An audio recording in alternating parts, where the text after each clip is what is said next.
Alright guys, we're now on to day 2 of the Archenemy Warhammer Fantasy Battles tournament. You're with Vol as usual. Sorry I've been getting the battle reports up fairly late these days, guys. Just had a few other things on, but we're going to launch into it. Round 4, I'm up against Daryl, so it's Warriors of Chaos against Dwarves. And I've rolled one of my other lesser favourite missions, which is the one where you go diagonally opposite on the table edges. Can't quite remember what that... I think it's meeting engagement. And what you do is, I think you roll the dice for every unit you deploy, and on a 1, they have to come on in the first turn as reserves, which I don't really like too much. The upside of it is it means that you can actually put those units closer to the enemy, because you have to deploy your entire army first, and in this case it was my army first and his army, but it did mean that I get the first turn. It's not terribly bad, but in this situation he's got a fairly small army, and he's got an Anvil of Doom. And he's got 2 units of miners, which you can just bring on any table edge and then flank or rear me. So I had that to worry about, which, yeah, wasn't really ideal. But still, felt like I was in a fairly good situation. Once I could get close to him and enough to fight him, you know, past his war machines, I should be fine. He doesn't really have anything that could beat any of my units in close combat, so that was the real thing I had going into this game. Although the Anvil, the miners, the war machines do make life a little bit tough. He's got a lone Dragon Slayer hero, which I thought was quite cool. I've managed to roll a 1 for my Juggernaut hero and my Chaos Warriors and my unit of Warhounds. Not too bad, actually, when I thought about it, because that Juggernaut doesn't have a Lookout Sir, so probably a good thing that he doesn't get sniped straight away. But then again, I'm having to go first, so I'm going to have to move on to the board straight away, so yeah, it would have been better for him to be able to march initially to allow him to get across the other side of the table a bit better. Next photo, Daryl's army's got some Slayers, which I thought were quite cool. Here's the hero right in the front. Most of the photos I'm taking for this particular day of the event were very bright, so you can't really see much about what's going on, unfortunately. He's got a unit of Dwarf Warriors and a unit of Longbeards. I think the Dwarf Warriors themselves were in reserve for this game, and that was the only unit he rolled a 1 for, unfortunately. I would have preferred that he'd rolled maybe a 1 for his war machines or something. I think they count as moving when they come on, preventing them from shoot. At least, I would have liked something like that, but no love. Yeah, Anvil list pretty strong. Daryl's done well in this tournament. And yeah, really looking forward to try and lay the beat down on him. Next photo, Acold Hellbrass, the Chaos Lord, and Warriors just moving straight up. Same with them, Warshrine, hurtling towards the enemy. It's going to take me a lot of turns to get over there because of the way this layout is and because of that deployment. Next photo, we've got the Knight swinging around as well. I've brought the Juggernaut hero on the left-hand side of the board along with the Warriors. It's going to take them even longer to get across and to attack the Dwarves, but we've got a full 6 turns, and it should be long enough for me to actually get into the corner there where Daryl's hiding. There's nothing really stopping me from getting over there, and obviously his war machines aren't going to be enough just to destroy my troops. I was thinking he'd maybe use the Anvil of Doom to slow them down, but we'll see what he chooses. He's the dwarf player, not me.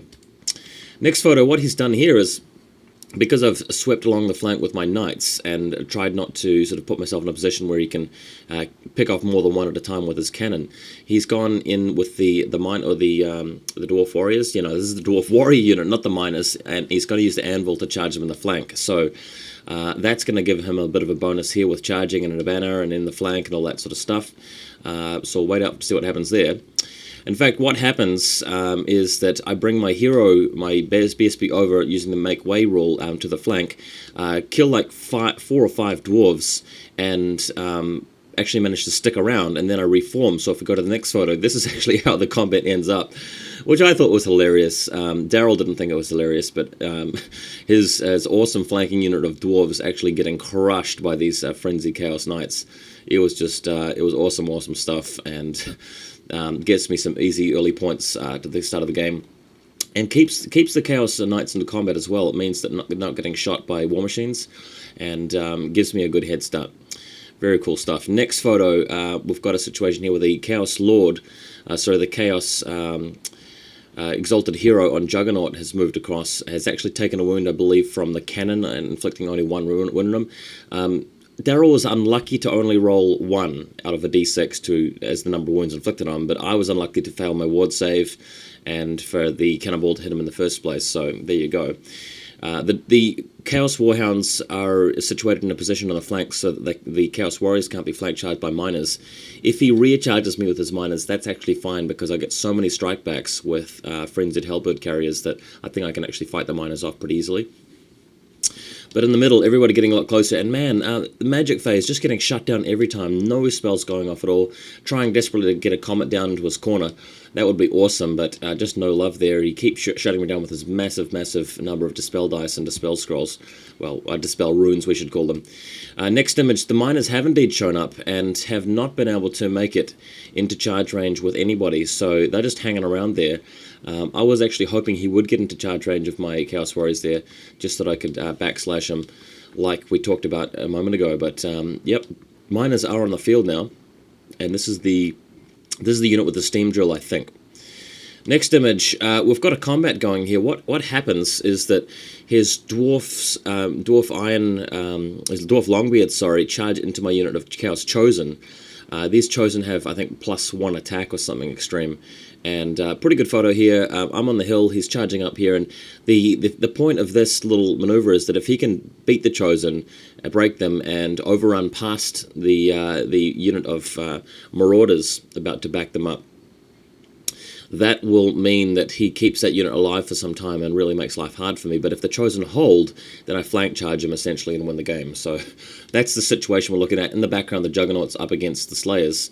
And what ends up happening here is that I do indeed hold with the Chosen somehow. The Chosen just doing so much damage, I managed to keep it tight. And the Chaos Lord and Marauders do indeed charge the flank of the Iron... the Longbeards, keep forgetting the name, the Longbeards, and crushing them. So going to the next photo, here's the situation as it ends up. The Chosen, with just 2 of them left, trying to make way out of the combat zone to keep their points intact. The Chaos Lord, the Chaos Exalted on Juggernaut has killed most of the Slayers, but eventually did roll a double 1 in a row for his armor save and died. So now I've got the Chaos Warriors in to finish the job, and the Marauders just rampaging over the hill. Miners about to flank charge them, but not terribly worried about that.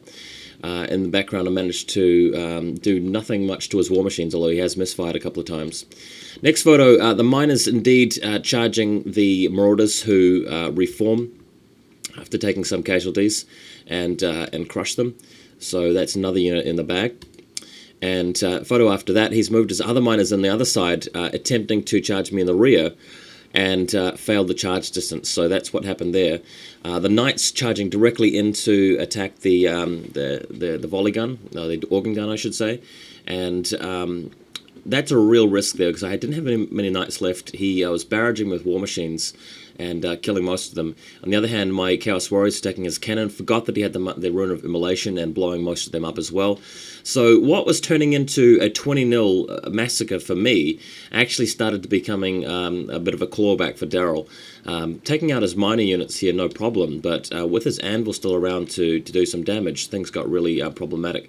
So just going to the next photo, this is me sort of cleaning up his... cleaning up his Stone Thrower, his Grudge Thrower, and his Master Engineer. But in his final turn, he used that ancient power ability of the Anvil to strike down D3 of my units, hit 3 of them, 2d6 strength 4 hits each. Managed to clean up the Knights and the BSB somehow. He managed to clean up the rest of the Chaos Warriors. He didn't get the Chosen, but Daryl amazingly managed to pull us back to a 12-8 loss to him. 12 points to me, 8 points to him, which I was really frustrated about. I felt like I played the game fairly well up until then and rolled well, but man, that was just so annoying having lost those last few remnants of my units and giving him hundreds and hundreds and hundreds of points at the end. So yeah, very, very disappointing, but at least I did win.